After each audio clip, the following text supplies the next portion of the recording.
جب آپ اپنے ذہن و فکر کو قریب کریں گے تو اب اس وقت آپ کو یہ شعر سمجھ میں آئے گی.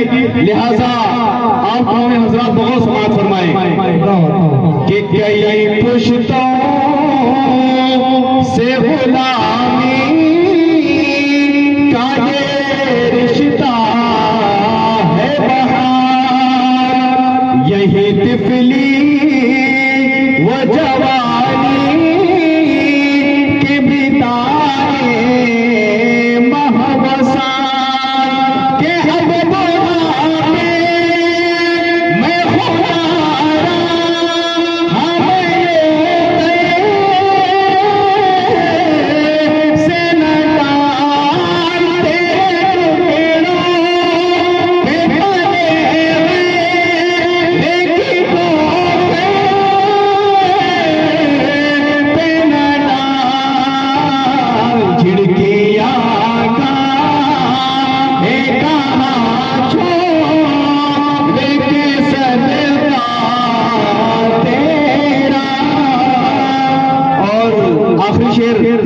پیش کر رہا ہوں. بہت سماعت فرمائیں کہ یہ ہم تمام لوگوں کا عقیدہ ہے.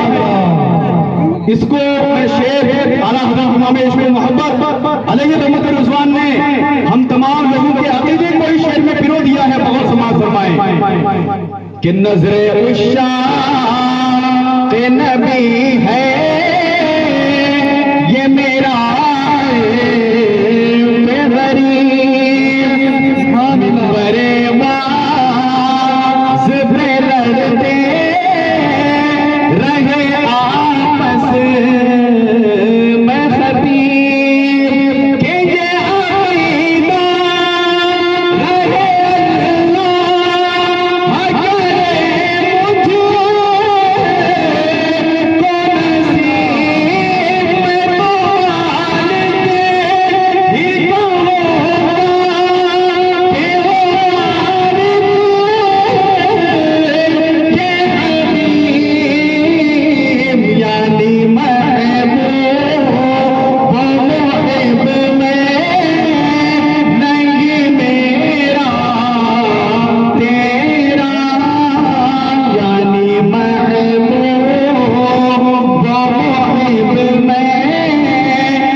وصلى الله تعالى على خير خلقه وآله وأصحابه أجمعين برحمتك يا أرحم الراحمين.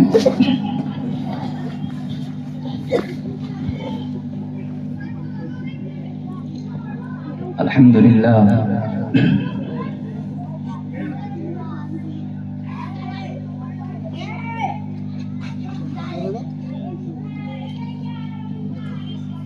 الحمد لله رب العالمين والصلاة والسلام على سيد المرسلين أما بعد فأعوذ بالله من الشيطان الرجيم بسم الله الرحمن الرحيم.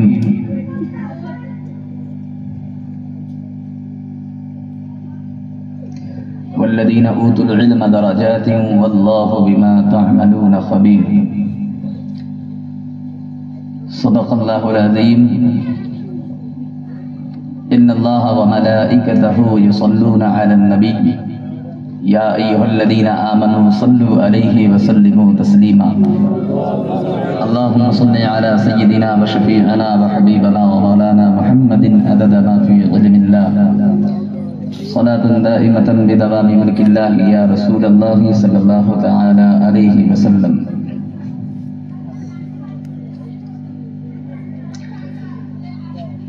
واہ کیا جود و کرم ہے شہ بطحا تیرا، نہیں سنتا ہی نہیں مانگنے والا تیرا. فرش والے تیری شوکت کا علو کیا جانے، خسروا عرش پہ اڑتا ہے فریرا تیرا. میں تو مالک ہی کہوں گا کہ وہ مالک کے حبیب، یعنی محبوب و محب میں نہیں میرا تیرا. تیری سرکار میں لاتا ہے رضا اس کو شفیع، جو میرا غوث ہے اور لاڈلا بیٹا تیرا.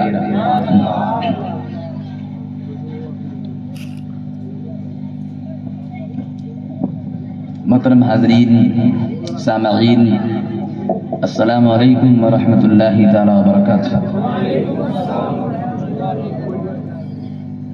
ماشاءاللہ آج کی یہ محفل ہم کو خبر ہوئی کہ مکاتب کے اندر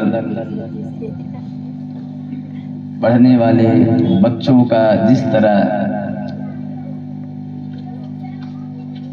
سبھی جگہوں پر استقبالیہ اور حوصلہ افزائی کی نیت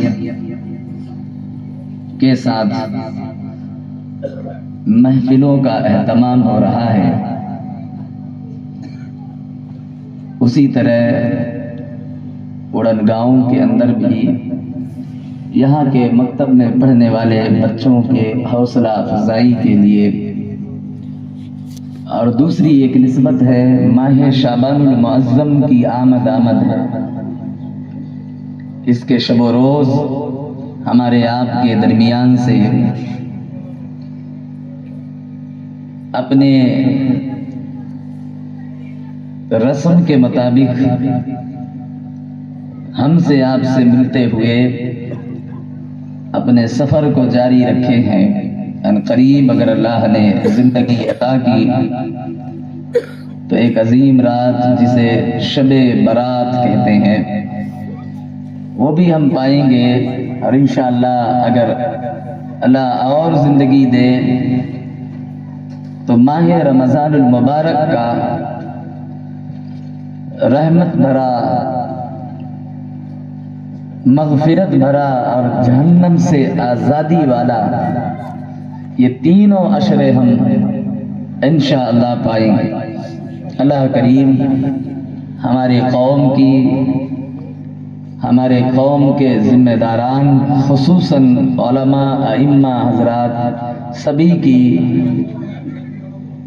ہر طریقے کی اللہ حفاظتیں عطا فرمائے، ان کی محنتیں مشقتیں اللہ پاک قبول فرمائے، اور یہ جذبہ ایمانی اور جذبہ حصول علم اللہ ہمیشہ برقرار رکھے۔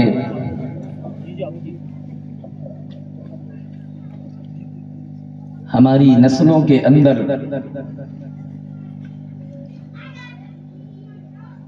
جب تک علم رہے گا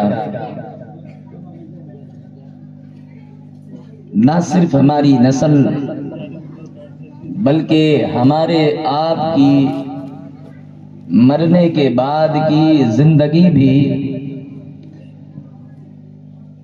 سکون کے ساتھ رہے گی۔ جس دن علم سے رشتہ ٹوٹے گا آپ کی نسلیں تباہ ہوتی چلی جائیں گی۔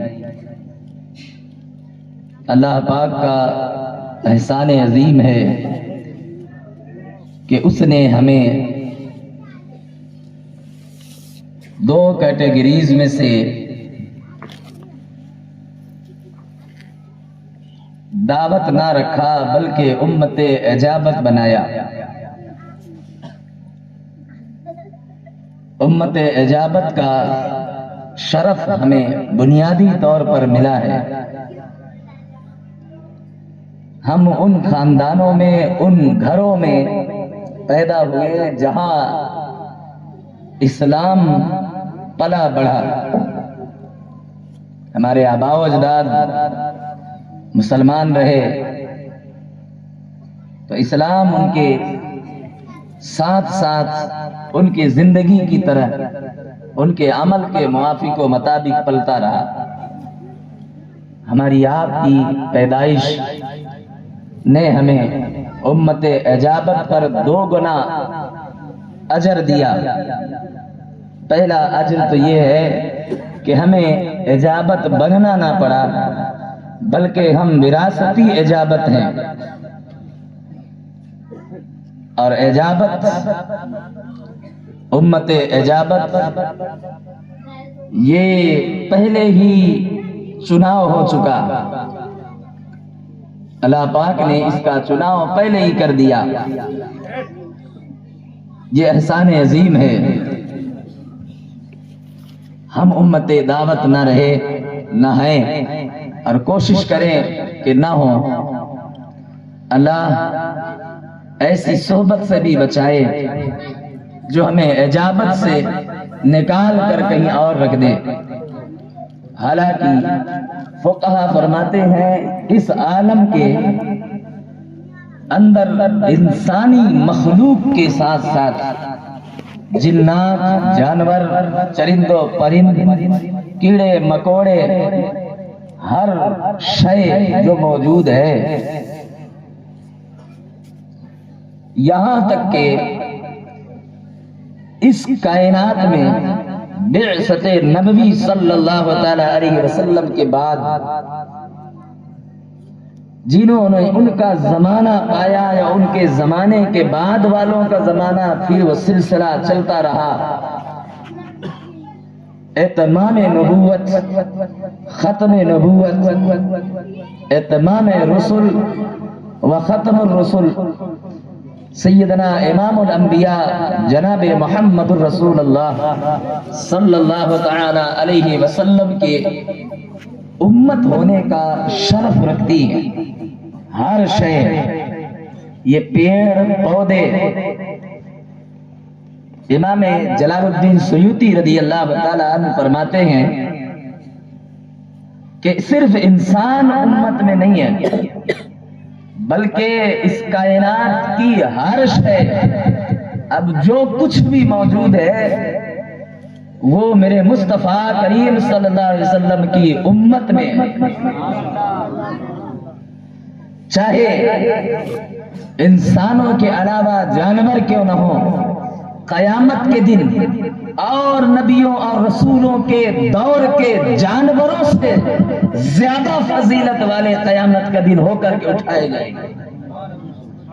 جانور بھی کہ تم نے ان رسولوں نبیوں کا وقت پایا، ان کا دور پایا، یا ان کے امت کے دور میں پلے بڑھے، یاد رکھیں جس طرح ذات مصطفیٰ تمام مخلوق میں افضل و اعلیٰ ہے، اسی طرح تمام امت میں یہ امت سب سے افضل و اعلیٰ ہے، اور اس امت کے اندر جتنی شے موجود ہے، حتیٰ کہ امام جلال الدین سیوطی رضی اللہ تعالی عنہ فرماتے ہیں میرے نبی صلی اللہ تعالی علیہ وسلم کی ولادت سے لے کر اب تک اور قیامت تک پیدا ہونے والے مرغ جو مرغ بانگ دیتے ہیں، قیامت کے دن وہ بھی اٹھائے جائیں گے،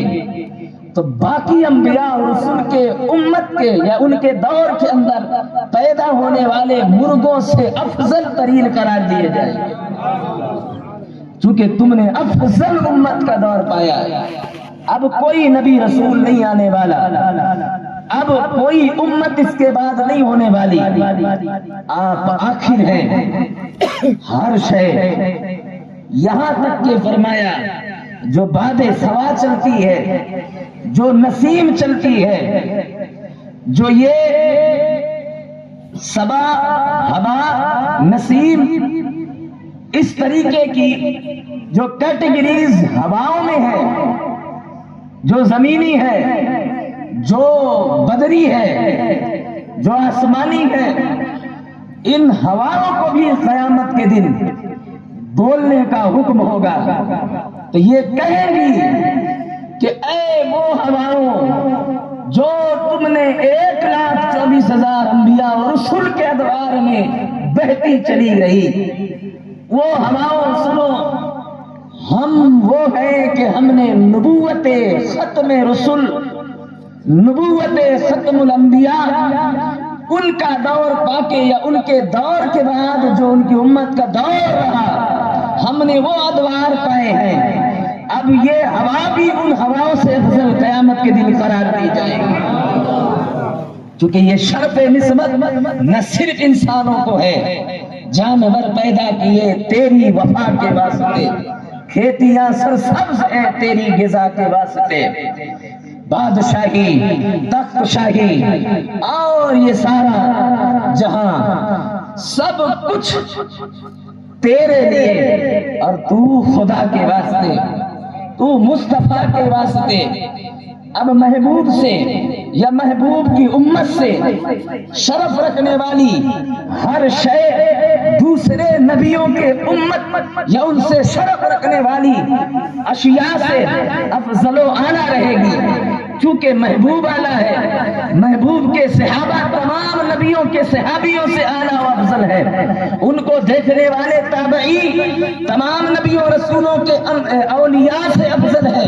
فرمایا پھر اتباع التابعین وہ بھی تمام پچھلی امتوں کے اولیاء سے افضل ہے، یہاں تک کہ اگر آپ آگے بڑھیں تو میرے غوث آدم اولیاء امت آدم سے بھی افضل ہے، اولیاء امت ابراہیم سے بھی افضل ہے، میرے غوث آدم اولیاء امت موسیٰ سے بھی افضل ہے، اولیاء امت یحییٰ و زکریا و عیسیٰ سے بھی افضل ہے، یعنی ان کی امتوں میں جو اولیاء ہوتے رہے میرے غوث آدم ان تمام ولیوں کے بھی ولی ہیں۔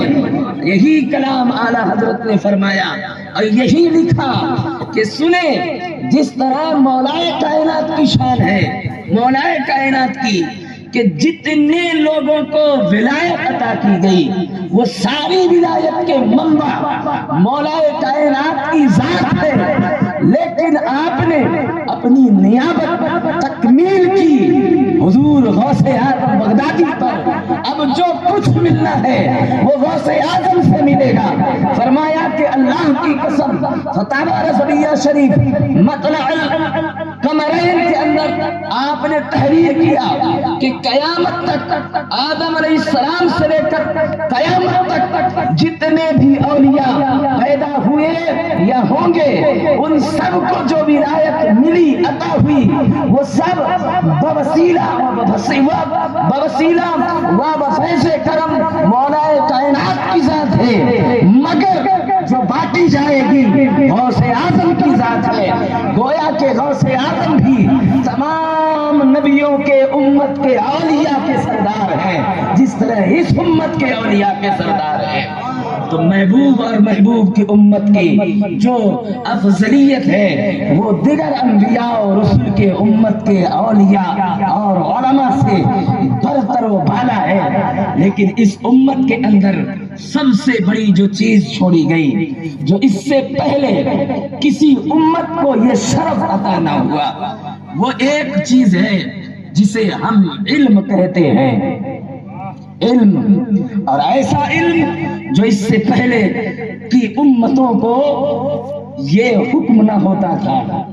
آسمانی کتابیں اتری، حضرت سیدنا آدم علیہ السلام پر جو صحائف نازل ہوئے، جو کتاب وہ جنت سے لے کر کے آئے، حضرت شیس علیہ السلام اس کا تذکرہ فرماتے ہیں۔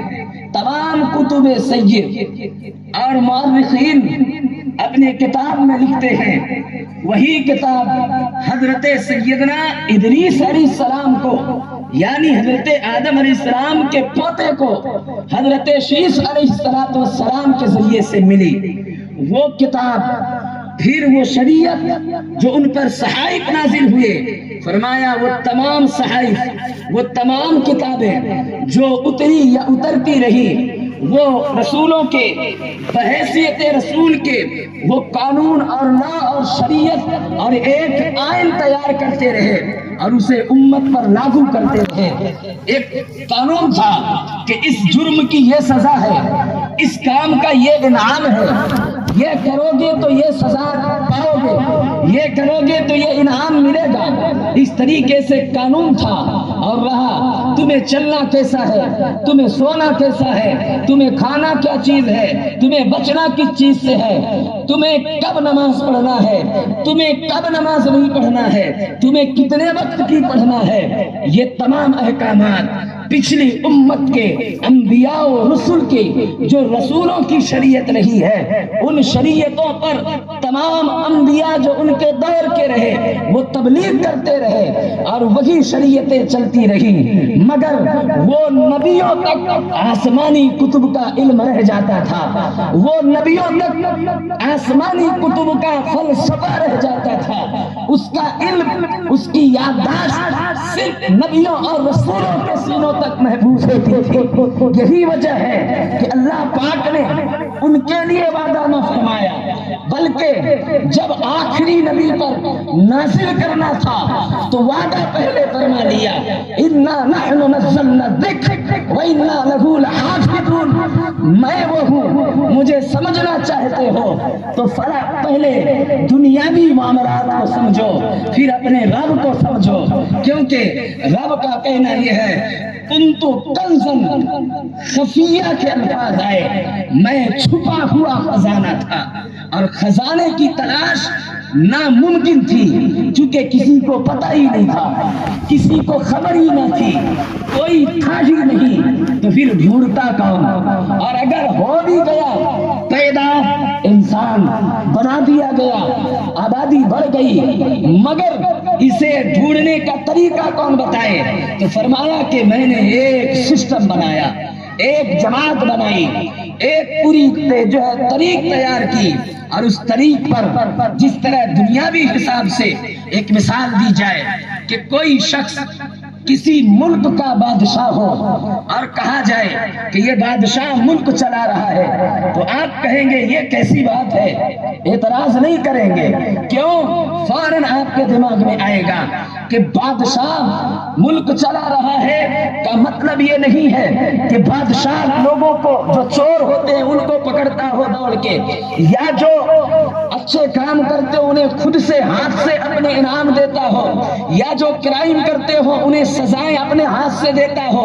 کہا نہیں، اگر کوئی جرم ہو رہا ہے، کوئی گناہ ہو رہا ہے، تو بادشاہ نے خود اپنے ہاتھوں سے اس کو سزا یا جزا کے شکل میں کبھی بھی ظاہر نہ کیا، بلکہ اپنے ساتھ ایک جماعت رکھا، اپنے قانون کو چلانے کے لیے، ملک کو چلانے کے لیے ایک جماعت تیار کی، اس نے آرمی سسٹم لگایا، اس نے منتری سسٹم چلایا، اس نے منتری کے نیچے اور بھی ایم پی وغیرہ وغیرہ وغیرہ بہت سارے جو ہے پد قائم کیے، تاکہ پتا چلے یہ جو کام کر رہے ہیں یہ کام ایم پی کر رہا ہے مگر نام بادشاہ کا لیا جائے گا، یہ کام پولیس کر رہی ہے مگر وقت کے حاکم کا نام لیا جائے گا، یہ کام جو ہے فلاں سرکاری نوکر کر رہا ہے مگر نام بادشاہ کا لیا جائے گا۔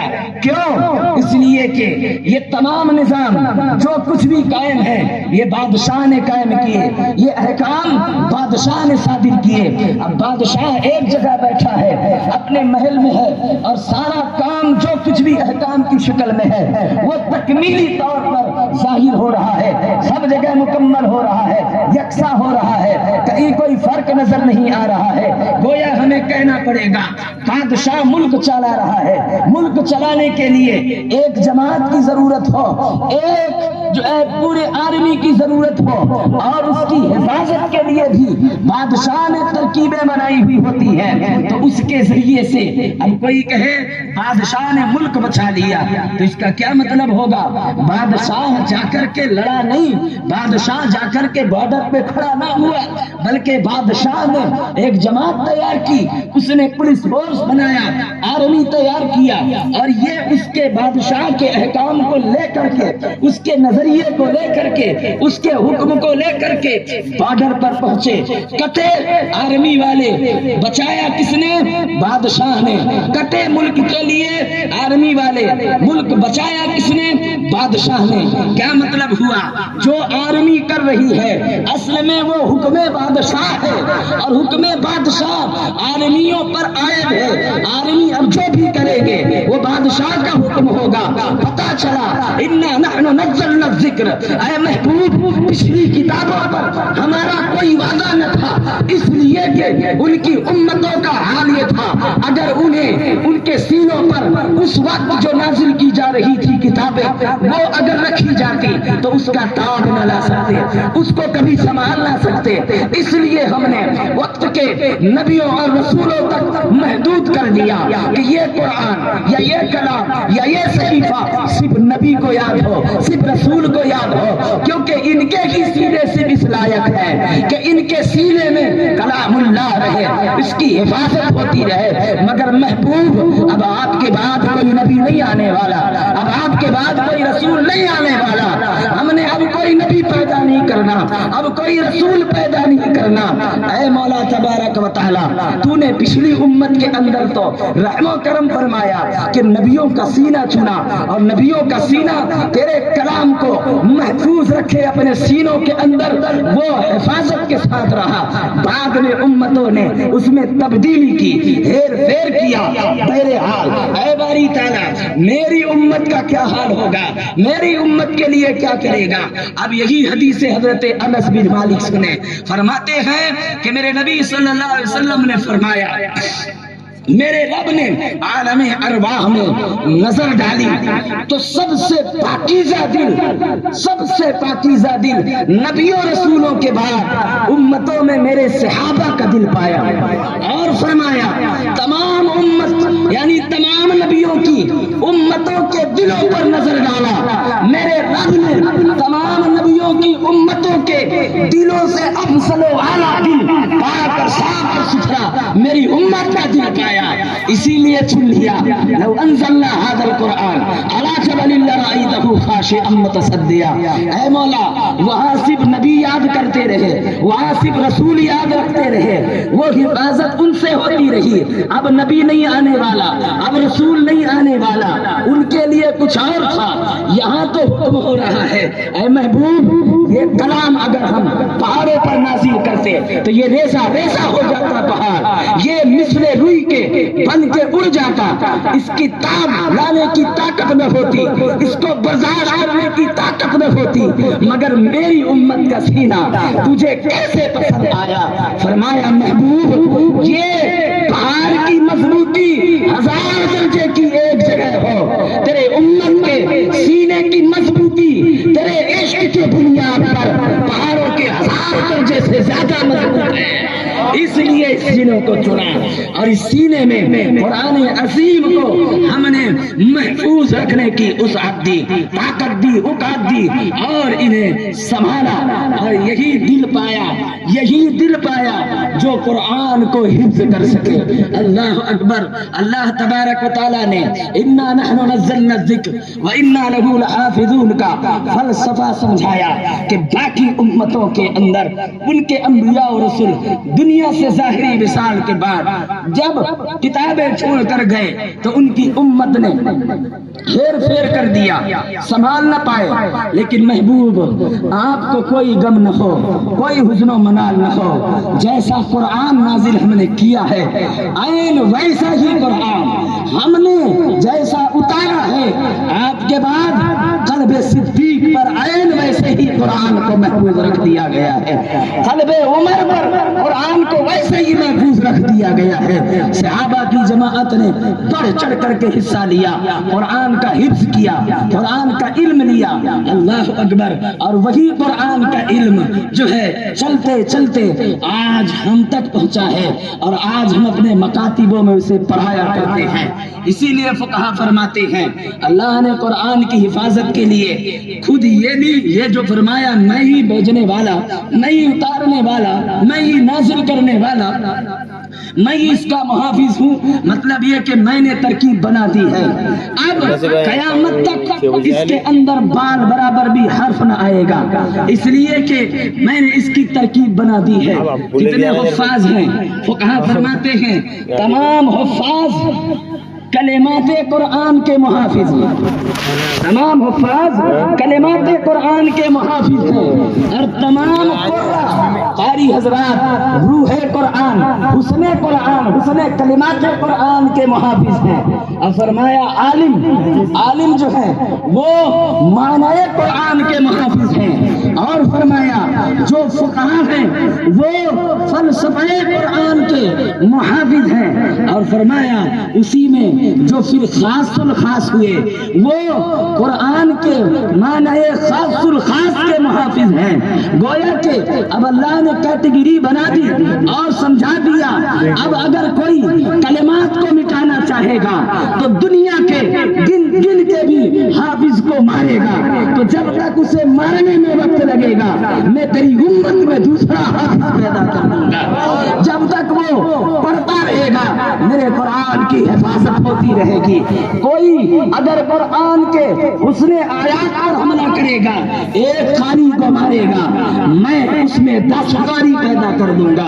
اللہ اکبر۔ فرمایا اگر کوئی معنی قرآن پر ترجمہ قرآن پر حملہ کرے گا تو علماء کی جماعت آئے گی، اگر کوئی معنی قرآن پر حملہ کرے گا تو پھر فقہا کی جماعت ہے، خاص الخاص کی جماعت ہے جو فلسفہ قرآن کی محافظ ہے۔ گویا سمجھ میں آ گئی بات کہ اللہ تبارک و تعالیٰ نے اس علم کی حفاظت کے لیے ایک ترکیب بنائی ہوئی ہے اور ایک تدبیر دی ہوئی ہے۔ یہ دنیا برقرار رہے گی جب تک یہ علمی سلسلہ باقی رہے گا، چونکہ آپ جو دیکھ رہے ہیں میرے رب کی عزت کی قسم، آپ کے سروں پہ ٹوپی، آپ کے دلوں پہ ایمان، یہ بھی اس دور کے علماء کی دین ہے، ان کی قربانیاں ہیں، ان کے ہی عوض آپ کے بچے مدرسوں میں قرآن پڑھنا سیکھ رہے ہیں، ان کے ہی جو ہے محنت و مشقت کے عوض آپ کے انتقال کے بعد آپ کو احسان ثواب کیا جاتا ہے، دین کیا ہے بتایا جاتا ہے، شریعت کیا ہے بتائی جاتی ہے۔ گویا کہ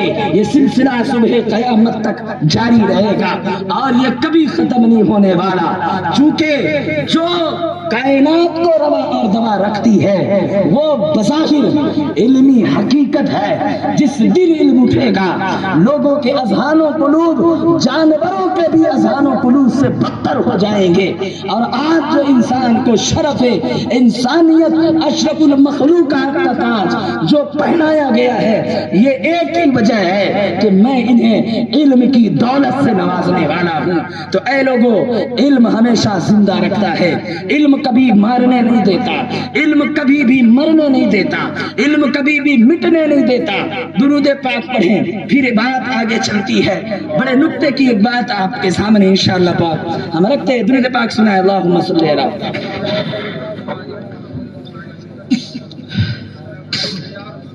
صلی اللہ علیہ محمد صلی اللہ علیہ وسلم۔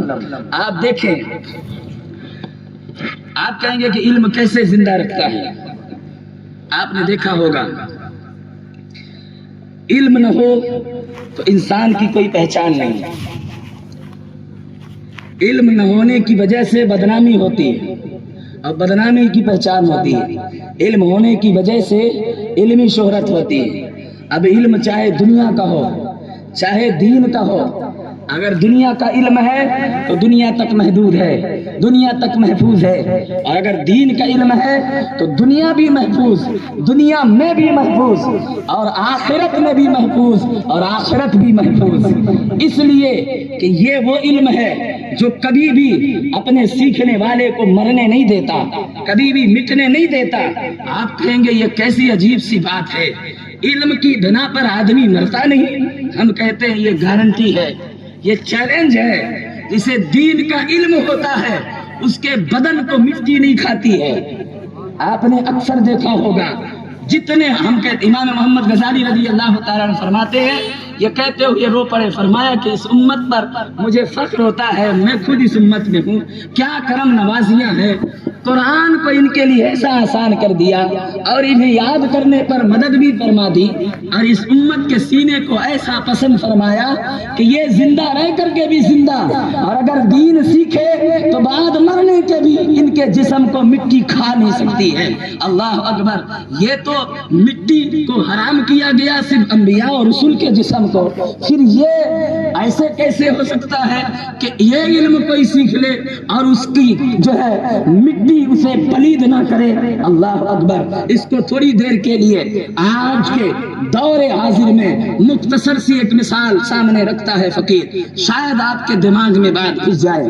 آپ دیکھیں علم کے اندر ایسی کیفیت ہے، علم جب کوئی سیکھتا ہے قرآن عظیم کی کوئی سورت آپ یاد کر لیں، کوئی سورت آپ دیکھیں، جب قرآن عظیم کی سورت یاد کریں گے تو آپ کو کیا ملے گا؟ قرآن عظیم کی سورت یاد ہونے کے بعد دماغ کو سکون ملتا ہے کہ نہیں؟ ایک چھوٹی سی بالکل سب سے لو لیول کی ایک مثال دیتے ہیں. ہمارے یہاں جب بچہ چھوٹا ہوتا ہے اور اسے الف با تا سا یا تک یاد ہو جائے، یا 2-3 چیز یاد، الف با تا سا جیم یاد ہو جائے، تو یاد وہ کر رہا ہوتا ہے، خوشی ماں باپ کو ہو رہی ہوتی ہے کہ نہیں؟ بھئی آپ لوگوں کے بچے ہیں نا، تھوڑا سا آواز کریں، ہے نا بچے؟ ہاں، تو بات ہماری سمجھ میں آنی چاہیے، بہت ضروری ہے. کیوں؟ بچہ یاد بچہ کر رہا ہے، خوشی ہمیں ہو رہی ہے. فرمایا کہ بچے کا دل بہت نرم ہوتا ہے، بہت نرم ہوتا ہے، اتنا نرم ہوتا ہے کہ وہ حروف ہجائیہ کو یاد کرتا ہے. اس کی زبان پر حروف ہجائیہ اور نظر میں بسا دی جاتی ہیں، کیفیات ماں کے اور باپ کے دلوں پر ڈالی جاتی ہیں، اس لیے اسے خوشی ہوتی ہے. آپ کہیں گے یہ کیسی چیز ہے بھائی؟ کوئی علم دکھتا نہیں، کوئی علم نظر نہیں آتا اور اسے محفوظ رکھتا ہے، ایسے کیسے ہو سکتا ہے؟ آپ نے کبھی دیکھا ہوا چل رہی ہے، ان ہواؤں میں آپ کی فون پر بات کی ہوئی بات ان ہواؤں میں گونج رہی ہوتی ہے. سیٹلائٹ سسٹم ان کو سنبھال رہا ہوتا ہے. جب ضرورت پڑتی ہے تو یہ سیٹلائٹ سسٹم آپ کی یہ ہوا میں چلنے والی آوازوں کو کیچ کر کے، وہ اڑنے والی آوازوں کو ریکارڈ کر کے یا انہیں تھام کر کے، انہیں پکڑ کے ایک جگہ میموریم کرتا ہے اور باہر آپ کو اس کی وائس کی شکل میں دے دیتا ہے. آج دنیا اس ترقی پر پہنچ چکی ہے. ابھی 2019 کے اندر ناسا کے ریسرچ کے سب سے پہلے پیج پر سب سے پہلا باب باندھا انہوں نے، سائنسدانوں نے، اور ایک دعویٰ کیا کہ ہم آج سے 800 900 1000 سال پہلے لوگ جو گزر چکے ہیں، ان کی باتیں جو ہوا میں گونج رہی ہیں، گھوم رہی ہیں، ہم اسے اتنی ترقی پر پہنچ چکے ہیں کہ ان آوازوں کو میموریز یعنی میموریم کر کے یا میموریز میں ڈال کے یا اسے ایک جگہ رکھ کے آپ کو وائس کی شکل میں سنایا جا سکتا ہے.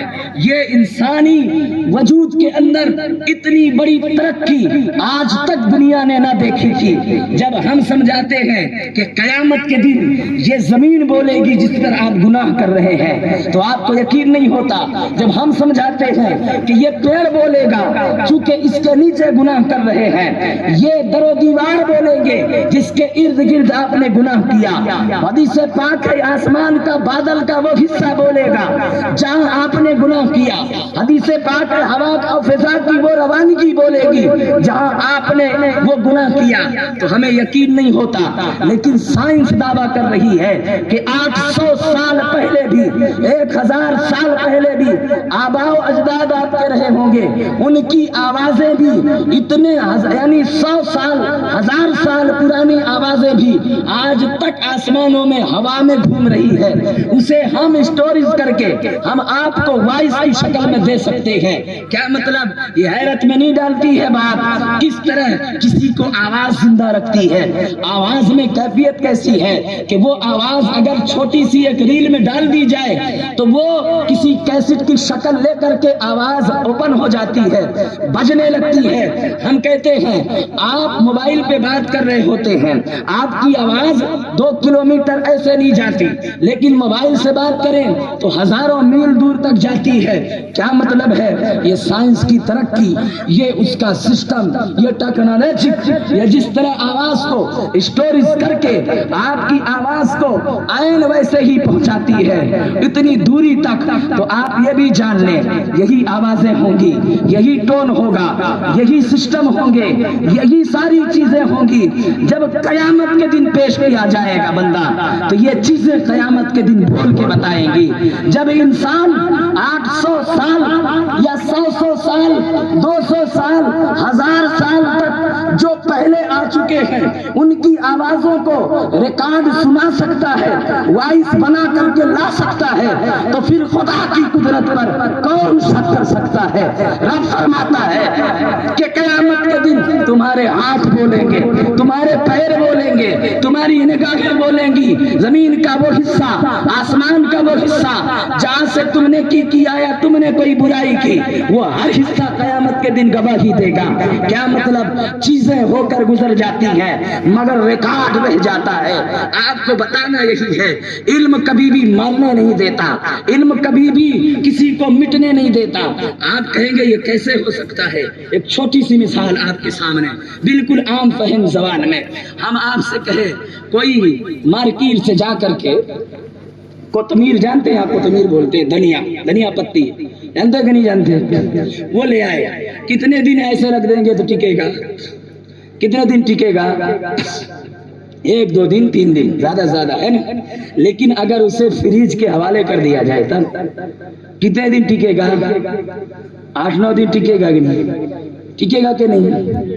جو سبزی, جو گوشت, جو کھانا, جو مٹیریل 1 دن یا چند گھنٹوں میں خراب ہو سکتے ہیں, وہ فریزر میں اگر رکھے جائیں تو کئی دنوں تک چلتے ہیں. وہ جو 1 گھنٹے میں مرنے والی, خراب ہونے والی سبزی یا گوشت وغیرہ وغیرہ جو بھی خراب ہونے والا تھا, اس کو بھی زندگی, اس کو بھی کیفیات حیات فریزر عطا کر رہا ہے, بتا رہا ہے. ہم کہتے ہیں فریز کے باہر رکھتے تو 1 دن میں خراب ہونے والا, 1 گھنٹے میں خراب ہونے والا سامان 1 ہفتہ تک محفوظ رہ رہا ہے. یہ کیوں ہے؟ تو آپ کہیں گے حضرت صاحب ایسا ہے کہ فریزر کے اندر ایسا سسٹم رکھا گیا ہے کہ اس میں کوئی ایسی پدارتھ اٹھتی ہے, ایسا کوئی سسٹم ہے, ایسی کوئی ارجا ہے جو ان رکھے ہوئے سامانوں کی طرف متوجہ ہوتی ہے, ان کی طرف بڑھتی ہے اور ان کی کیفیات اصل کو برقرار رکھتی ہے. یہی وجہ ہے کہ سبزی خراب نہیں ہوتی, یہی وجہ ہے کہ فریزر میں دوسری اشیاء خراب نہیں ہوتی. ہم کہیں گے اور آگے بڑھو, چلو اور آگے بڑھو. آگے بڑھتے ہیں. اگر آپ سے پوچھا جائے یہ بتائیے کہ ایک انسان جب انتقال کر جاتا ہے اس کا دل کتنے وقت تک زندہ رہتا ہے کوئی علم آپ کو؟ آپ کہیں گے نہیں صاحب. ہم کہیں گے ایک انسان مرنے کے بعد تقریباً 6 گھنٹے تک اس کا دل زندہ رہتا ہے. اگر 6 گھنٹے تک ویسے ہی رکھ دیا جائے تو پھر وہ دل کسی کام کا نہیں رہتا. اگر اور آگے بڑھیں تو یہ آنکھ کتنے گھنٹے تک زندہ رہتی ہے؟ تقریباً 3 گھنٹے تک زندہ رہتی ہے. یہ پھیپڑا کتنے دن تک زندہ رہتا ہے؟ تقریباً 3 دن تک زندہ رہتا ہے. یہ کڈنیاں کتنے دن تک زندہ رہتی ہیں؟ یہ بغیر فریزر کے انسان کے مر جانے کے بعد بھی یہ چند دنوں تک زندہ رہتی ہیں. ہم کہتے ہیں اگر انہی چیزوں کو اسٹوریج کر لیا جائے, فریزر میں رکھ دیا جائے, تو یہی دل جو 6 دن میں مرتا تھا اب یہ 6 سال بلکہ 60 سال زندہ ہے. کیونکہ ایک انسان کی موت ہوتی ہے اور اس میں جو ہے اسی طریقے سے چیرا کاٹی کر کے اس کے دل کو نکال کے فریزر میں رکھ دیا جاتا ہے. جو دل 6 گھنٹے میں مر جاتا تھا اس دل کو 6 گھنٹے سے پہلے فریزر میں رکھا گیا. وہی دل نکال کر کسی کو دل کی پریشانی تھی تو لگا دیا گیا, کنیکشن خون کا جڑا, دل پھر سے زندہ ہو گیا. اب وہ آدمی 100 سال بھی زندہ رہے تو وہ کسی کا دل جو مرنے والا تھا کسی کے کنیکشن میں آ کر کے اب وہ 100 سال بھی زندہ رہنا جانتا ہے.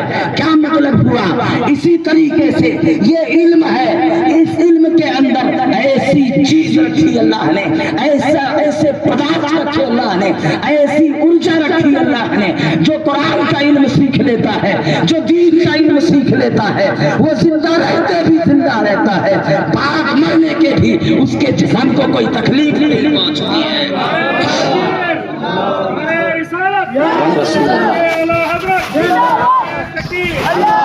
آپ ذرا غور کریں, یہ چیزیں ایک عام انسان کے لیے. اب اس کو ایک اور تھوڑی دیر کے لیے, آپ نے کئی بار واقعہ سنے ہوں گے, یہ تو ہم نے سنا ہے, حدیث پاک میں سب کو معلوم ہے, صرف انبیاء و رسول کا جسم ہے جسے مٹی پر حرام قرار کیا گیا. کیوں؟ ہم یہاں تھوڑی سی ایک لاجک سامنے رکھتے ہیں. ہم کہتے ہیں فریزر کے باہر جو چیز رکھی جانے پر خراب ہو سکتی تھی, کیوں ہو سکتی تھی؟ کیونکہ فریزر کے باہر جو ہوا فضا ہے، جو موسم ہے، وہ اس کے لیے خطرناک ہے، اس کا دشمن ہے، چونکہ اسے معلوم ہے اس کا محافظ یا اس کا اصل سے رشتہ ٹوٹ گیا، اس لیے اس کو بچایا نہیں جا سکتا ہے۔ کیا مطلب کہ جو چیزیں بندے کو فریزر کے باہر مار سکتی تھی، وہ چیز فریز کے اندر گھس کے کیوں نہیں مار سکتی؟ بھائی جو ہوا فریز کے باہر سبزی اور ترکاریوں کو، مٹیریلز کو فریزر کے باہر مارنے کی طاقت رکھ سکتی ہے، خراب کرنے کی طاقت رکھ سکتی ہے، وہی چیز فریزر میں گھس کر کیوں نہیں مار سکتی؟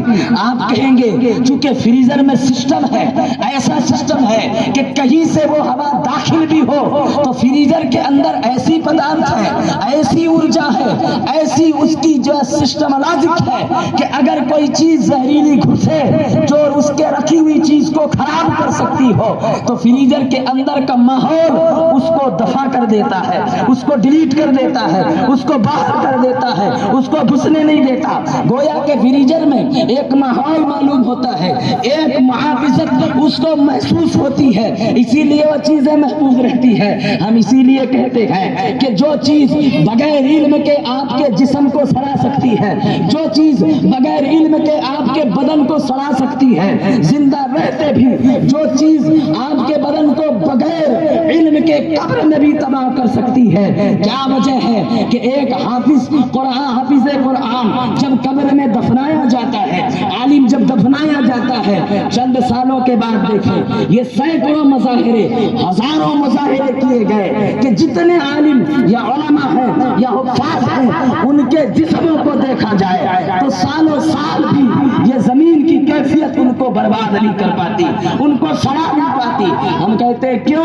اس لیے کہ ان کے سینوں میں دین کا علم تھا، وہ علم جو اللہ کی وراثت ہے، وہ علم جو نبیوں کے صدقے سے نبیوں کی وراثت ہے، وہ علم جو صحابہ کے صدقے سے صحابہ کی وراثت ہے، وہ علم جو سلسلہ وار سے چلا ہم تک پہنچا، اس علم کے اندر کوئی ایسی پدارتھ ہے، کوئی ایسی کیفیات ہے کہ اگر اسے سیکھا جائے تو خون کے دوران میں تبدیلی آتی ہے، وہ خون انسان کو زندہ رہنے پر یا انسان کے جسم کو زندہ رہنے پر یہ محافظت کی شکل اختیار کرتا ہے۔ ایک اور چھوٹی سی مثال آپ دیکھیں، پلیٹلیٹس ہوتے ہیں، جب کسی کو اسی طریقے سے کوئی بخار کی کیفیت پکڑ لے، ڈینگو ملیریا پکڑ لے تو اس میں ہوتا کیا ہے؟ خون کے کروڑوں پلیٹس گھٹتے جاتے ہیں، وائٹ پلیٹس جو ہے گھٹتے جاتے ہیں، پلیٹینیم پلیٹ گھٹتے جاتے ہیں، اتنی تیزی سے گھٹتے ہیں کہ انسان کو مرنے پر لے آتے ہیں۔ ہم کہتے ہیں کہ یہ کم ہونے پر انسان کو اثر کیوں ہو رہا ہے، مرنے کی طرف کیوں جا رہا ہے؟ کہاں اس لیے کہ یہ پلیٹس کم ہوں گی، خون میں طاقت کم ہو جائے گی، جب خون میں طاقت کم ہوگی تو نسیں ڈھیلی پڑ جائیں گی، جب نسیں ڈھیلی ہوں گی تو بلاکیج ہو جائے گی، جب بلاک ہوں گی تو سسٹم نظام حیات ختم ہو جائے گا، تو بندے کا انتقال ہو جائے گا۔ ہم کہتے ہیں اگر یہ پلاٹینیم پلیٹلیٹس تعداد میں بڑھ جائیں، اپنے حد پہ پہنچ جائیں تو پھر کیا ہوگا؟ کہاں ان کا سما ہوتا ہے، یہ برابر ریگولر چلتے رہتے ہیں، ان کے چلنے سے خون کی کیفیات بدلتی ہے، خون اپنے روانگی کو برقرار رکھتا ہے، اس کے بعد خون کی وجہ سے نسیں برقرار رہتی ہیں، نسوں کی وجہ سے نظام حیات سانس کا سسٹم برقرار رہتا ہے، تو انسان کی زندگی برقرار رہتی ہے۔ ہم نے کہا کہ جس وائٹ پلیٹ کو، جس پلیٹلیٹس کو، جس خون کو حرارت حیات مل رہی ہے، میرے رب کی عزت کی قسم وہ علم قرآن ہے، اگر سیکھ لیا جائے تو ایک قطرے کے اندر سینکڑوں وائٹ پلیٹس پیدا ہو سکتے ہیں جو اس کے باڈی کو، اس کے بدن کو محفوظ رکھ سکتے ہیں۔ اب تھوڑی سی اور آگے ہم اپنی گفتگو کو بڑھاتے ہیں اور گفتگو کرتے ہیں۔ سنیں، یہ تو رہا امت کا حال، یہ تو رہا امت کا حال، اللہ اکبر۔ پھر وہ ایک ریسرچ ہے، سائنسدانوں نے کئی باڈیز اٹھائی، آپ دیکھیں مصر کے میوزیم میں ایک نہیں ہم کہتے ہیں 50 باڈیز ہیں, 50 ممیز ہیں, گازا میں لے جایا گیا یہاں سے اٹھا کر کے, باقی کم سے کم 200 تو ابھی بھی مصر میں موجود ہیں میوزیم میں. کیوں؟ ان سے پتا کرو, وقت کے بڑے بڑے نامور عابد و زاہد کے کچھ باڈیز کو انہوں نے اٹھایا. اللہ اکبر.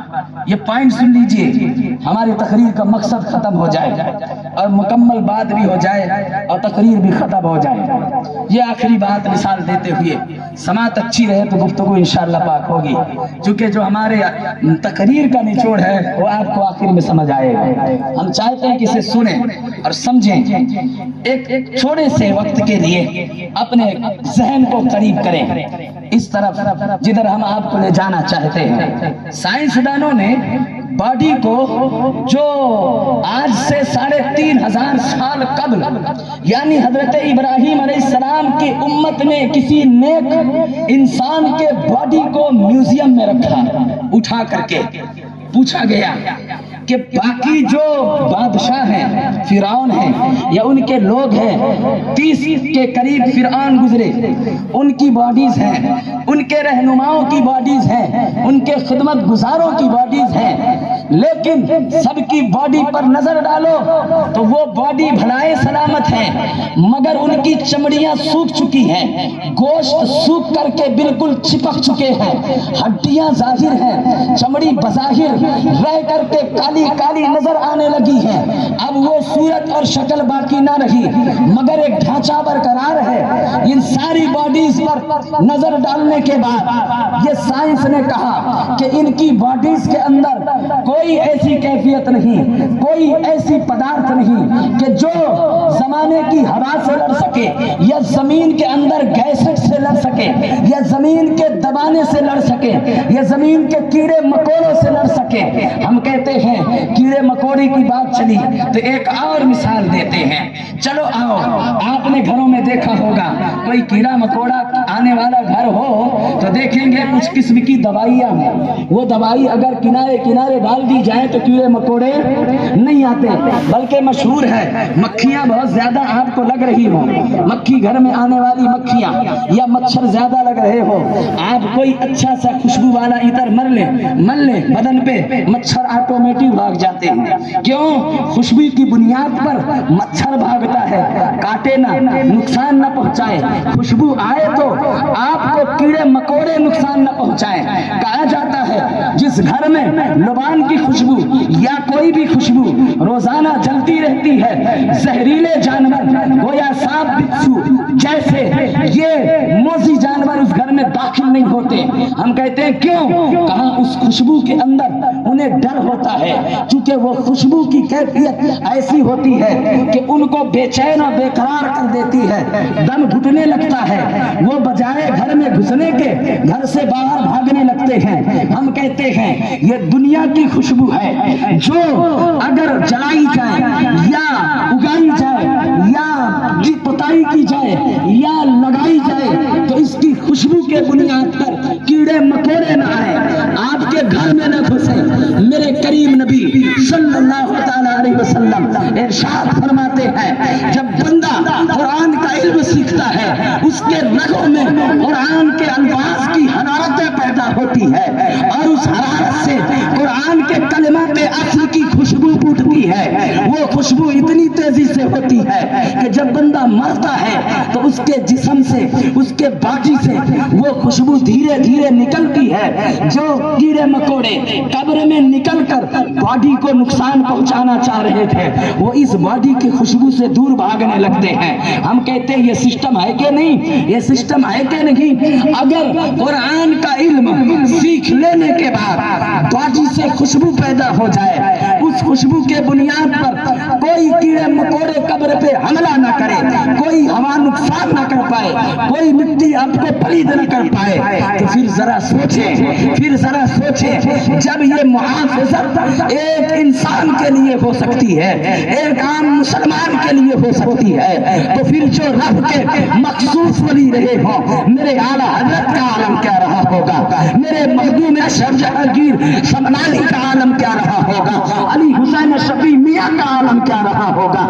مفتی اعظم کا عالم کیا رہا ہوگا، میرے خواجہ اعظم کا عالم کیا رہا ہوگا، غریب نواز کا عالم کیا رہا ہوگا، غوث اعظم کا عالم کیا رہا ہوگا، پھر آگے بڑھیں میرے حسین کا عالم کیا رہا ہوگا، میرے حسن کا عالم کیا رہا ہوگا، میرے علی کا عالم کیا رہا ہوگا، پھر وہ منبع علم، وہ چشمہ جہاں سے چلا، میرے عثمان کا عالم کیا ہوگا، میرے عمر کا عالم کیا رہا ہوگا، میرے ابو بکر کا عالم کیا رہا ہوگا۔ سب نے کہا خاموش ہو جاؤ، یہ عام کیفیات ہے، ہم تو بشر ہیں، امتی ہیں، جو بھی ہے جیسے بھی ہے، ہماری حقیقت یہ ہے کہ ہم ہر حال میں بشر ہیں، ہم ہر حال میں امتی ہے۔ ہمارے جسموں کی کیفیت جب مٹی کے اندر چھپے کیڑے مکوڑوں کو ہمارے جسم کو کھانے کی اجازت نہ دے، تو پھر سوچیں جو نبی ہوں ان کے جسم کو کوئی مٹی کیسے اٹیک کیا جا سکتا ہے۔ انہوں نے حضرت ابراہیم علیہ السلام کے دور کے ان کے امت کے کسی عابد کی باڈی نکالی، ہم نے اپنے آنکھوں سے دیکھا، باقی باڈیز بالکل سوکھ کر کے، گوشت سوکھ کر کے ہڈیوں پر چمڑی لپٹ چکی ہے، چپک چکی ہے، ایک ڈھانچہ بچا ہے، آنکھیں یہ جگہ چھوڑ کر کے اندر ہو چکی ہیں، صرف سوراخ ہے، دانتوں میں سڑن پیدا ہو کے جھڑنا شروع ہو گئے، انگلیوں پر جس طرح مٹی دھیرے دھیرے جھڑنے لگتی ہے، انگلیاں انگوٹھے پیر کے حصے مختلف جگہوں پر دھیرے دھیرے جھڑنا شروع ہو چکے ہیں۔ ہم نے پوچھا کہ ابراہیم علیہ السلام کے بعد آنے والے یہ فرعونوں کا عالم ہے کہ ان کی باڈیز کے اندر نقص پیدا ہونے لگا، اور ابراہیم علیہ السلام کے امت کے ایک نیک بندے کے جسم کا عالم یہ ہے، جیسا کہ دیکھنے کے بعد پتا چلتا ہے ابھی 1 گھنٹے ہوئے ہوں اس کو موت ہوئے۔ پوچھا گیا، یہ کتاب میں باقاعدہ انہوں نے باب باندھا، فرمایا کیا لکھا، death actually not death, that his body dead actually not dead۔ کیوں؟ کہا یہ مر چکا ہے مگر اصل میں مرا نہیں، صرف روح اس سے نکلی ہوئی ہے۔ کیوں؟ باقی جسم خراب ہو گئے، باقی جسم سوکھ کر جھڑنے لگے۔ کہا کہ پتہ نہیں، ہم اس کے جسم کے قریب کئی کیمیکل بھی لے کے گئے، کچھ جگہوں پر بدن کو سڑا دینے والے تیل کیمیکل لکوڈ بھی ڈالے، مگر اس باڈی پر کوئی اثر ہی نہیں ہوتا۔ ہم نے ان کی باڈی کو ایک جگہ سے کاٹا، اس کو سرچ پہ لایا تو دیکھا کہ ان باڈیز کے اندر ایسی چیزیں پیدا ہو رہی ہیں، ایسی ہوا، ایسی گیس سسٹم، ایسی پدارتھ سسٹم، ان کے اندر ایسی ارجا ہے کہ جتنی زہریلی چیز بھی ڈال دو ان کے اٹھنے والی پدارتھ کے سامنے یہ زہریلی چیز ختم ہو جاتی ہے اور وہ اس کی حفاظت کرتی ہے۔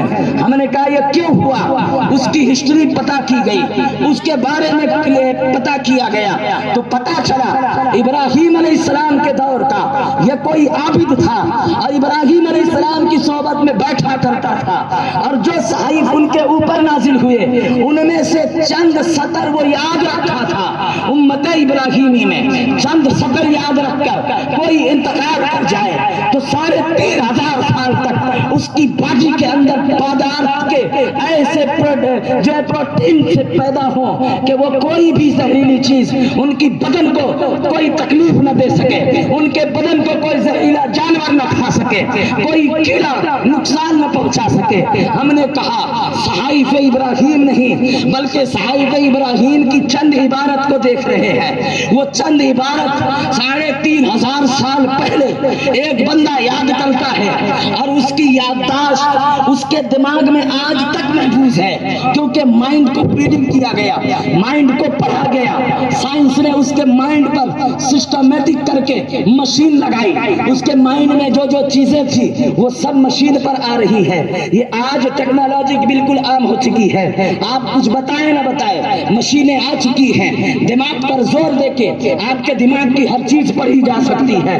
آپ نے کیا سوچا تھا، کب سوچا تھا، کب کیا کیا تھا، کب کیا کرنے والے ہو، جو فیوچر میں سوچے ہو وہ بھی چیز دماغ میں موجود ہے۔ سائنس ان چیزوں کو نکال کے مشین کے ذریعے سے پڑھ رہی ہے۔ ہم کہتے ہیں ابراہیم علیہ السلام کے امتی کے 3500 سال پہلے یاد کیے ہوئے ابراہیم کے صحائف کے چند سطر آج 3500 سال کے بعد بھی اس مردہ باڈی کے اندر رکھے ہوئے دماغ میں موجود ہے، جس کی کیفیت یہ ہے کہ دماغ آج بھی خون پر اثر کرتا ہے، دماغ آج بھی باڈیز جو ہے پارٹس پر اثر انداز کرتا ہے، جو انہیں حرکت میں لاتا ہے، اور اسی حرکت کے بنیاد پر یہ باڈی کو سڑنے نہیں دیتے۔ کیا مطلب؟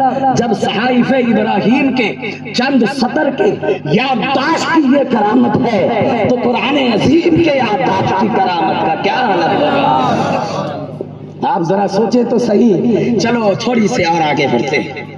یہ تو رہی بات امتیوں کی، یہ تو رہی بات اولیاء کی، صحابہ کی۔ ہم کہتے ہیں چلو انبیاء کی بات کرتے ہیں۔ یہ کیفیت ہمارے آپ کے یاد کر لینے پر، ہم بشر ہیں، ہم خاکی ہیں، ہمارے اندر یہ کیفیت پیدا ہو جائے تو زمین ہمیں نقصان نہ پہنچائے تو پھر ذرا سوچو کیوں؟ اس لیے کہ ہمارا یہ وجود اصل میں جو ابھی ہے یہ خاکی ہے۔ اصلی وجود قیامت کے دن شکل صورت ہی ہوگی، لیکن لباد اصل میں قیامت کے دن اٹھایا جائے گا بندہ، اس لیے کہ اس کے بعد فنا نہیں ہے، فنا ابھی ہے، اس کے بعد جب فیصلہ ہونا ہے قیامت کا دن آنا ہے، اور اس کے بعد فنا نہیں ہے۔ جو جسم جیسا ہے ویسا اٹھایا جائے گا۔ کیا مطلب؟ یہ جسم خاکی ہے، یہ جسم مٹ جانے والا ہے، فنائی ہے، اسی وجہ سے ہوا اس پر اثر انداز ہوتی ہے، بیکٹیریا اسے کھا جاتے ہیں، اس کو زمانے کی ہوا نقصان کرتی ہے، بعد مرنے کے یہ جسم سڑنے اور گلنے بھی لگتا ہے۔ مگر پھر قرآن کیسے کہہ رہا ہے، یہ قرآن کا مفہوم کیسے بتا رہا ہے ہمیں، یہ حدیث کیوں ہمیں سمجھا رہی ہے کہ اگر قرآن کا علم سیکھا جائے تو یہ جسم سڑتا نہیں۔ پتہ یہ چلا کہ قرآن کا علم سیکھ لینے کے بعد یہ جسم اپنے اصل کی طرف بڑھنے لگتا ہے، کیفیات اصل آنے لگتی ہے، پھر وہ وہی جسم کے ساتھ قیامت کے دن اٹھایا جائے گا۔ دیکھیں جو خاکی ہیں، جو فنائی ہیں، انہیں فنا ہونا ہے، مٹنا ہے، لیکن وجود حیات یا اصل حیات کا کنیکشن مل جائے تو بعد مرنے کے بھی باڈی محفوظ ہو۔ ہم کہتے ہیں وہ اصل حیات، وجہ حیات، وجود حیات کا کنیکشن کس ذات سے ہے۔ ہم نے جب سوال کیا تو پتا چلا یہ سسٹمیٹک انبیاء اور رسول سے چلا ہے، یہ انبیاء اور رسول کی جماعت سے چلا ہے، ان کے کنیکشن سے چلا ہے، جو ان سے محبت رکھے، جو ان کی بات سنے، جو ان کی بات سنے، جو ان کی کیفیات سمجھے۔ آٹومیٹک دماغ اپنا سسٹم پکڑتا ہے، خون کی کیفیات بدلتا ہے، جسم کو محفوظ کرنے لگتا ہے۔ ہم کہتے ہیں یہ کیوں؟ اس لیے کہ انبیاء اور رسول کے سیرت کے اندر ایسے ایسے پہلو ہیں، جتنا غور کیا جائے گا دماغ اتنا کھلنے لگتا ہے، جتنا آگے بڑھا جائے گا حیات برقرار رہتی ہے، حیات نقل اور حیات اصل۔ یہاں بات اس کی نہیں ہو رہی یہ جسم خراب کیوں نہیں ہوتا، یہ جسم مٹتا کیوں نہیں ہے، اس لیے کہ اس کے حیات حیات جو ہے وجود حیات یا اصل حیات کے کنیکشن کی اصلیت یہاں پتہ چلتی ہے جب جوڑا جائے کہ کسی نبی کی الفت، کسی نبی کی نسبت انسان کو موت نہیں بلکہ حیات دیتی ہے، تو پتہ چلا کسی نبی کی نسبت سے، کسی نبی کی محبت سے حیات مل جائے، مردہ بھی زندہ رہ جائے، تو پھر کیسے اندازہ لگاؤ گے؟ ہم نے کہا عام لوگوں کے جسم کو زمین نہ کھائے، عام لوگوں کے جسم کو زمین خراب نہ کر سکے، تو پھر سوچو جن جسموں کے اندر، جن کے وجود کے اندر سراپا رب کے انوار و تجلیات وہاں محضر ہوں، وہ وجود نبوت و رسالت جنہیں فقط نور سے پیدا کیا گیا ہو، ان کے جسم مقدس و مطہرات کا عالم کیا ہوگا؟ خاکی جسم کو زمین نہ سڑا پائے تو نوری جسم کو زمین کیسے سڑا سکتی ہے؟ کیسے اس کا کچھ بگاڑ سکتی ہے؟ بہت کوششیں کی گئی، مگر انبیاء و رسول کے جسم کے اندر، ان کے کیفیات جسم کے اندر اللہ نے ایسی حیت رکھی ہے کہ ان کے جسم مبارک سے اٹھنے والی، نکلنے والی ہر شے مختلف ہوتی ہے، عام لوگوں سے اور ہوتی ہے، الگ ہوتی ہے۔ ہم نے کہا جب ایک کنیکشن انبیاء و رسول، فقط کسی ایک رسول کی بات، فقط کسی ایک نبی کی بات اگر لے لی جائے تو ان کا کنیکشن بھی انسان کے وجود کو مرنے نہیں دیتا، تو پھر جو نبیوں کے سردار ہوں، اماموں کے امام، نبیوں کے امام ہوں، رب کے نائب ہوں، رب کے محبوب ہوں، رب کے خاص مہمان ہوں، پھر ان کے وجود حقیقت کا عالم کیا ہوگا؟ اللہ اکبر۔ فرمایا کہ نبیوں کے جسم کو کبھی بھی مٹی کھا ہی نہیں سکتی، کیوں؟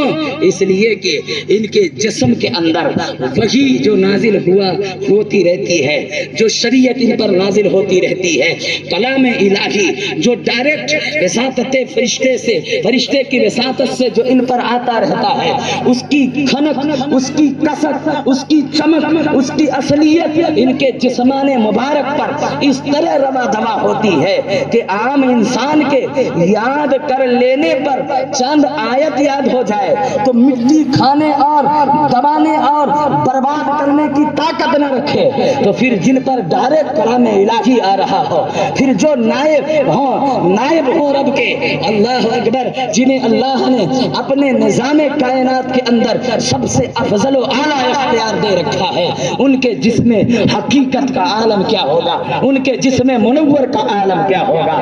پھر میرے نبی کے جسم مبارک کا عالم کیا ہوگا کہ جن کے جسم مبارک کے متعلق سے میرے امام عقیدہ دیتے ہیں تو زندہ ہے واللہ، تو زندہ ہے واللہ، میرے چشم عالم سے چھپ جانے والے۔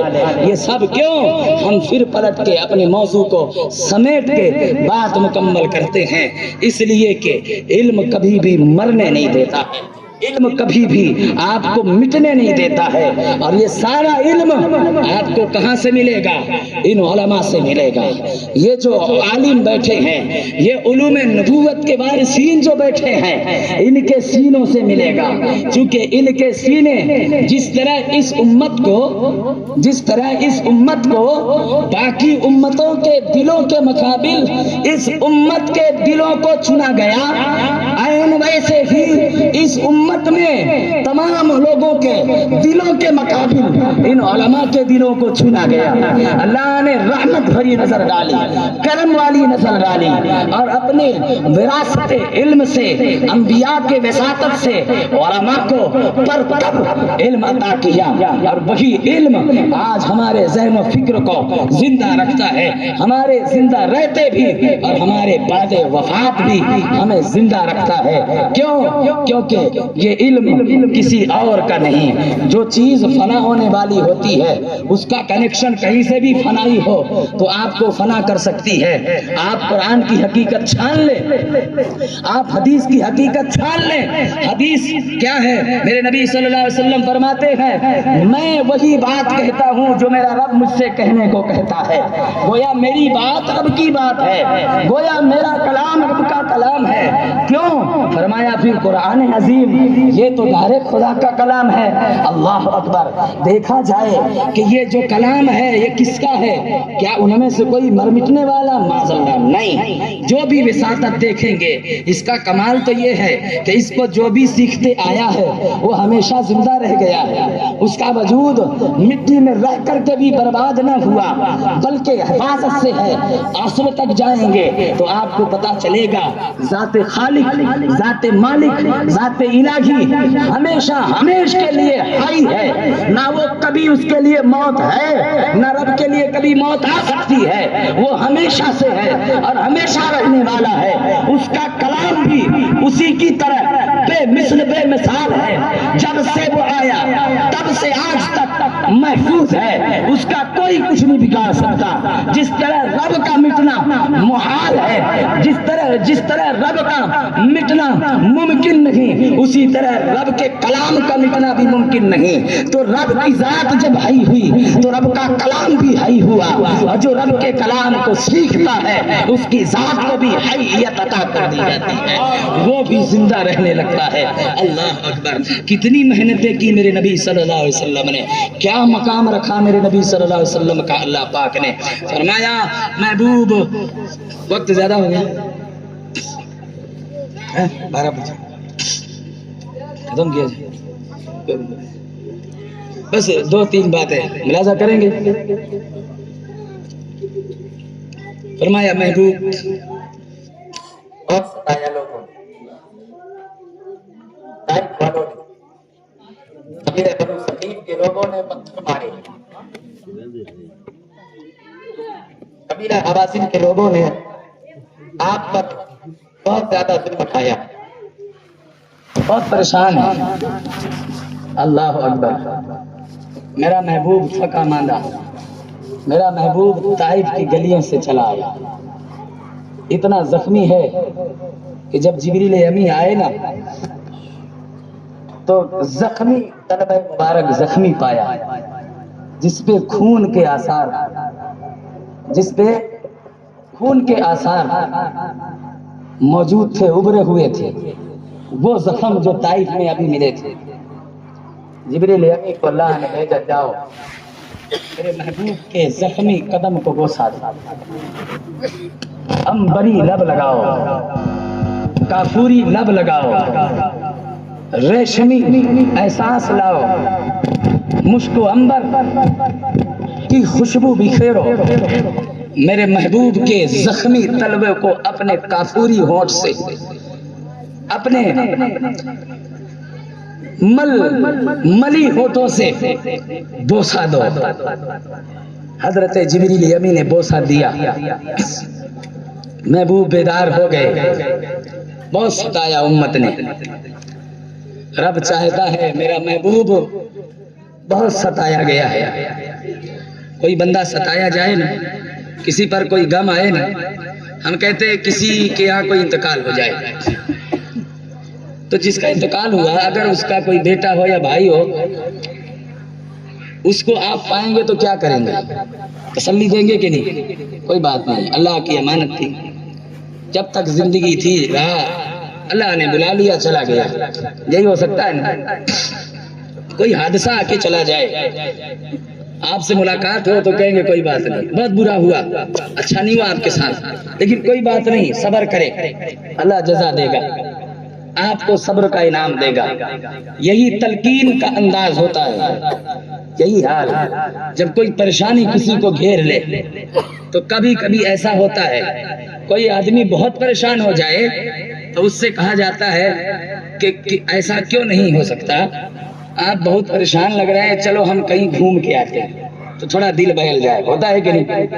تھوڑا سا ٹہل کے آ جائیں، دل بہل جائے، سکون مل جائے۔ تو کسی گارڈن میں کسی جنگلات کے مناظر کو دکھا کر کے، پہاڑ کے حسن کو دکھا کر کے، جھرنے بخارا کا نظارہ کرا کر کے اس کا دوست لے آئے تو اس آدمی کو تھوڑا ہلکا محسوس ہوتا ہے کہ نہیں؟ ٹینشن تھوڑی کم ہونے لگتی ہے، ٹینشن کم ہونے کی وجہ سے اس آدمی کو سکون ملتا ہے۔ اللہ اکبر۔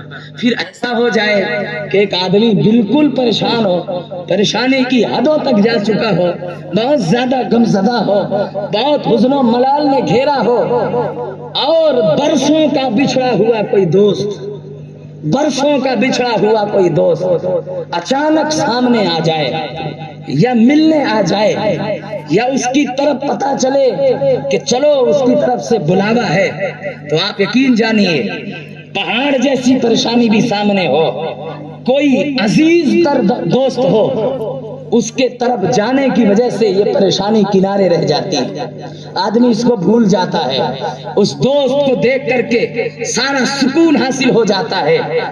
گویا ایک بڑی مثال اور آخری مثال، اس کے بعد اصل طرف چلتے ہیں کہ کوئی بندہ پریشان ہو، کوئی حزن و ملال میں ہو، کوئی غموں سے ٹوٹ چکا ہو، کسی کو ستایا اتنا گیا ہو کہ وہ سوتا بھی ہو تو سانس ہچکیوں کی شکل لے دیتی ہو، جب وہ سانس لیتا ہو تو وہ سانس میں 24 گھنٹہ ہچکیاں محسوس ہوتی ہو، اتنا ستایا ہوا زمانے کا انسان اچانک اگر اس کی ماں برسوں کے بعد اسے نظر آ جائے تو اس کے دل سے پوچھو اس کے دل کا عالم کیا ہوگا۔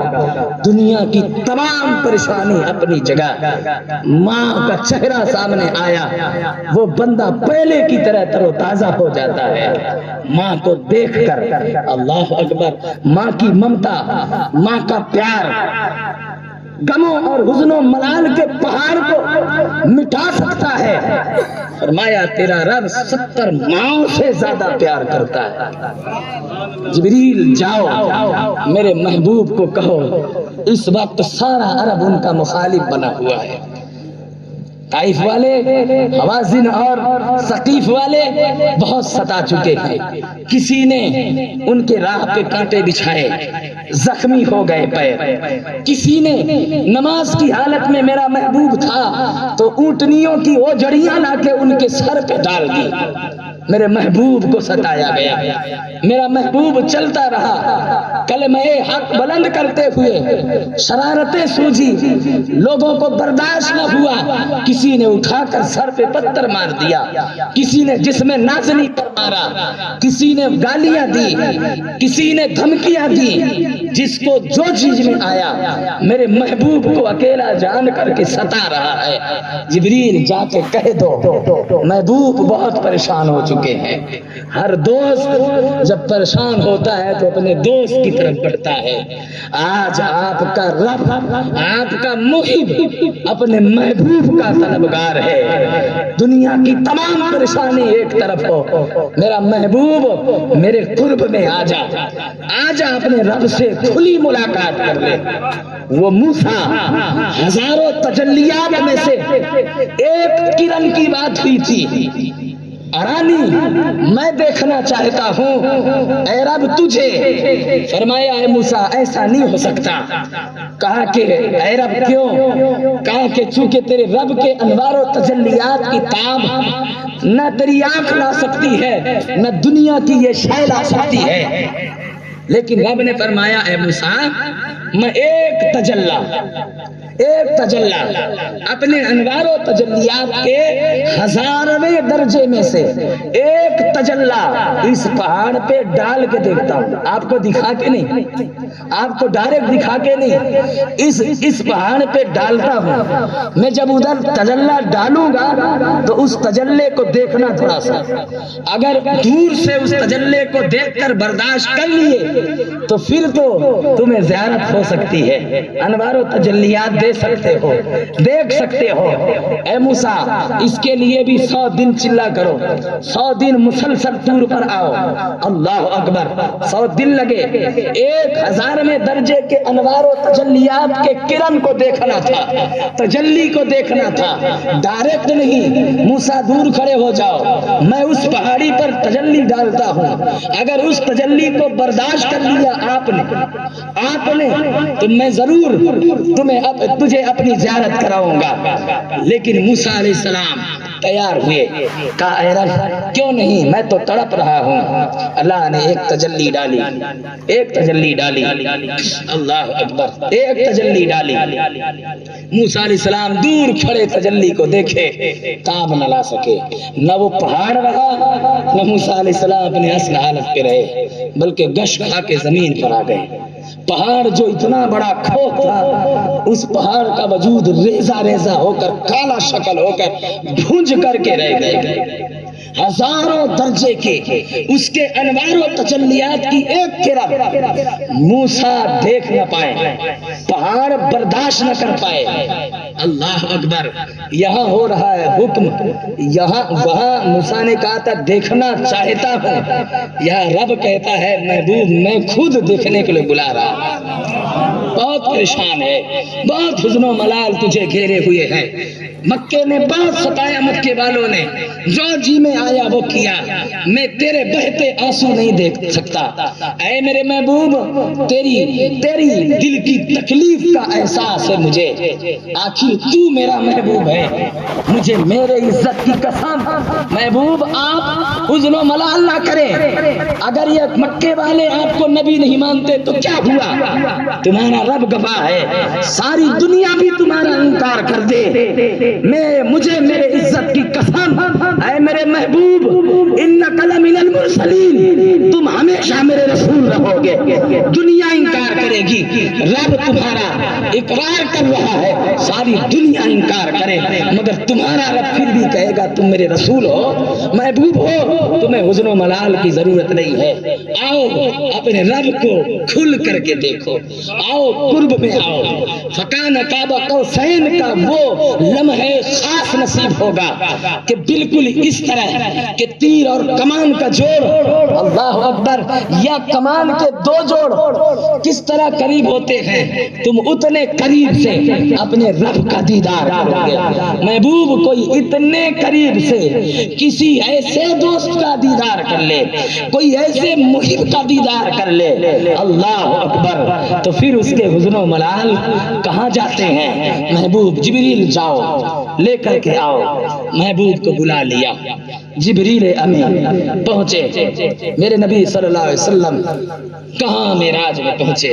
نکات کئی ہیں، ہم تو بحث کر سکتے ہیں، نظر پر بھی بحث کر سکتے ہیں، گھنٹوں کی تقریر نظر پر ابھی ہو سکتی ہے، گھنٹوں کی تقریر صرف رفتار پر ہو سکتی ہے، رفتار پر بہت سی ہو سکتی ہے، لیکن وقت چونکہ زیادہ ہوتا چلا جا رہا ہے، سماعتیں کمزور ہو رہی ہے، اس لیے اصل موضوع کو سمیٹنے کے لیے ہم ایک ہی نقطہ لے کے چلیں گے۔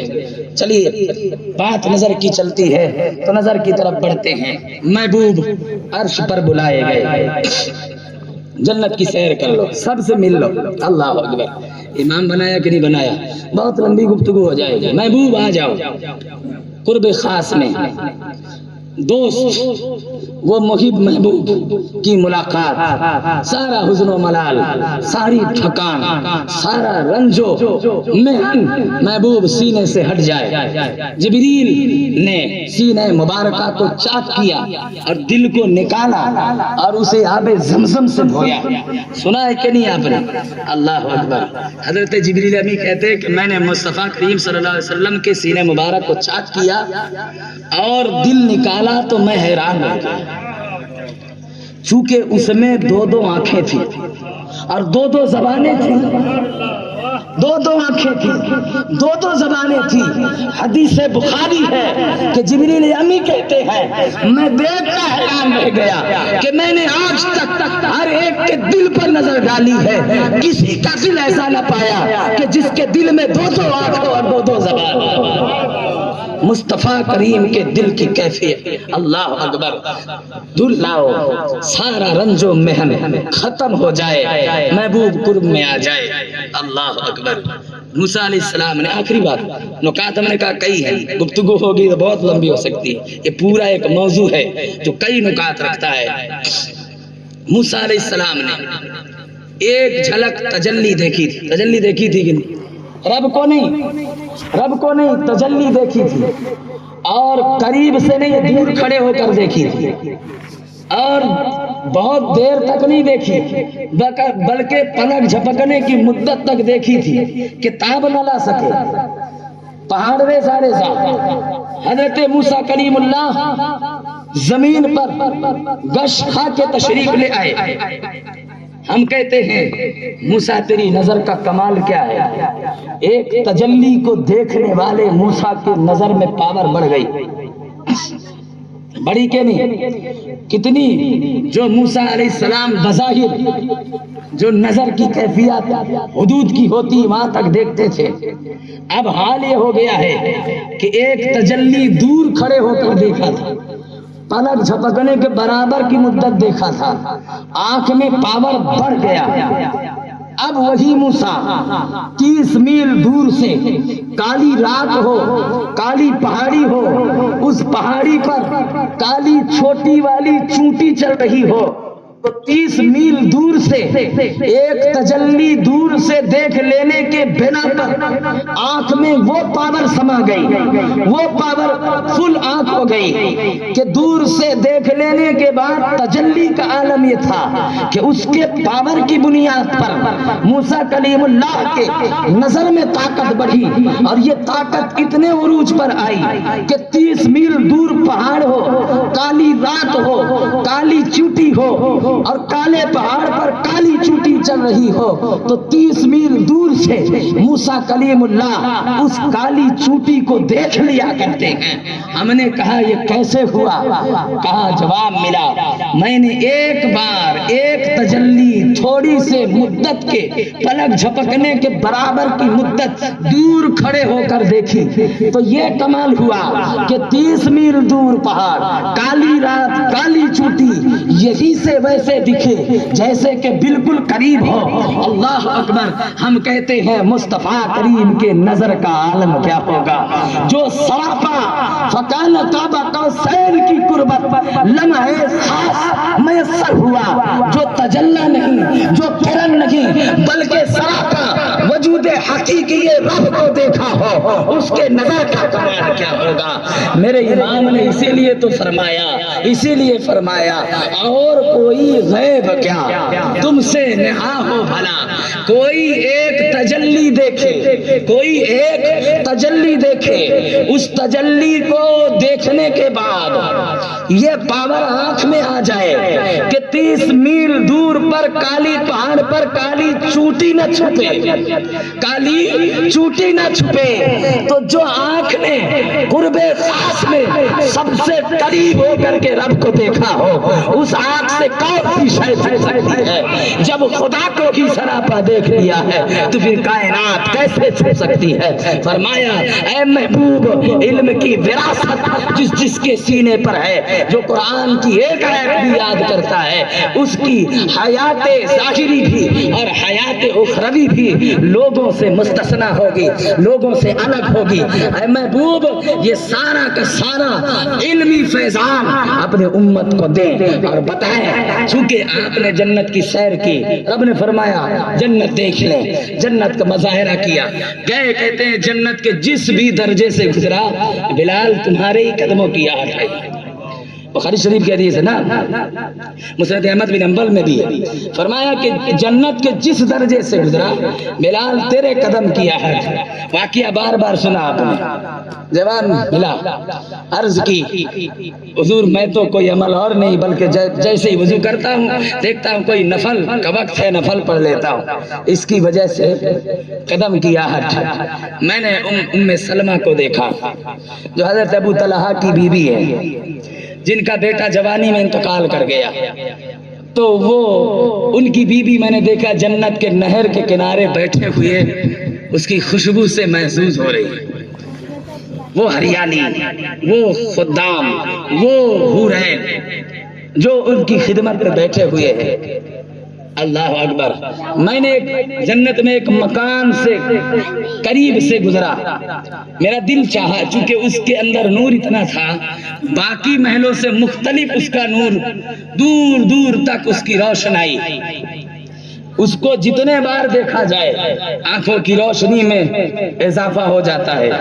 میرا جی چاہا کہ میں وہ قبہ مصر محل میں داخل ہوں، لیکن مجھے حیا آئی، عاجزاً میں نے اس پہ داخلہ نہ کیا بلکہ وہاں سے چلا آیا۔ سیدنا فاروق اعظم نے پوچھا حضور وہ کس کا گھر تھا؟ فرمایا اے عمر وہ تمہارا ہی گھر تھا، جنت